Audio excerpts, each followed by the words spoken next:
สบายดียังไงน้องเดี๋ยวพอถึงความรู้สึกนี้มากควรในว่าเปิดโตเอ็มดีเพลงใหม่ของเลิฟเป็นอิชเวียนเทียนกับเพลงสรรเสริญพักน้องเดี๋ยวรู้สึกในมือได้มาควงโซมเอ็มดีรู้สึกในกับเอ็มดีล่าสุดของเลิฟเป็นอิชเวียนเทียนมื้อนี้ได้มาเห็น MV เป็นครั้งแรกในการเปิดโต MV เพลงใหม่ของ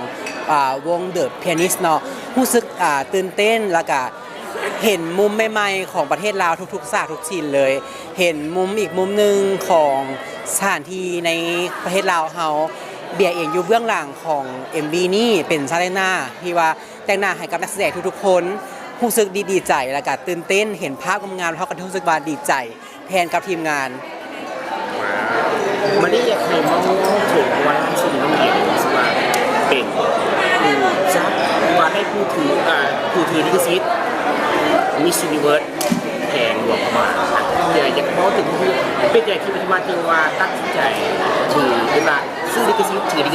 ของเองกว่าตอนแรกที่ว่าตัดสินใจถือลิขสิทธิ์ของมิสซินิเวิร์สหลวงพระบางรู้สึกว่าตัวเองเหมาะกับการที่จะเฮ็ดอย่างประมาณนี้เพราะว่ามันเป็นประสบการณ์ที่เขาได้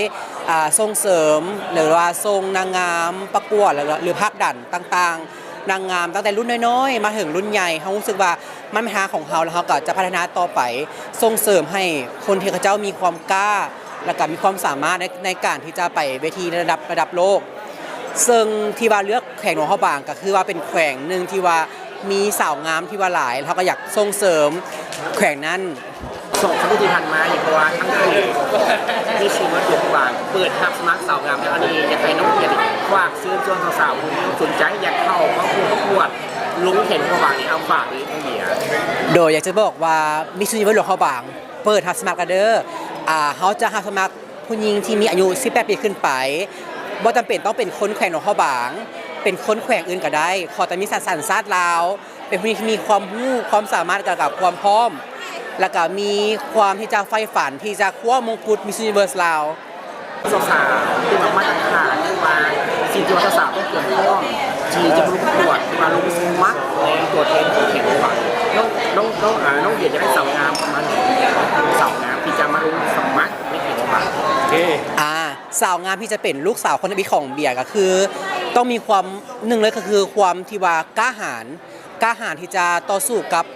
สาวงามของแข่งอื่นๆซึ่งว่าเรื่องของความงามความเก่งความรู้ความสามารถแมนอันนี้เป็นฮองเลยเพราะว่าเขาจะมีการพัฒนาขึ้นได้พัฒนาในทุกของการเดินความพร้อมแล้วกับความงามความสามารถพัฒนาได้โดยขอบจะต้องแย่ไหมจะได้หน่อยต้องดีเข้าใจว่าดารา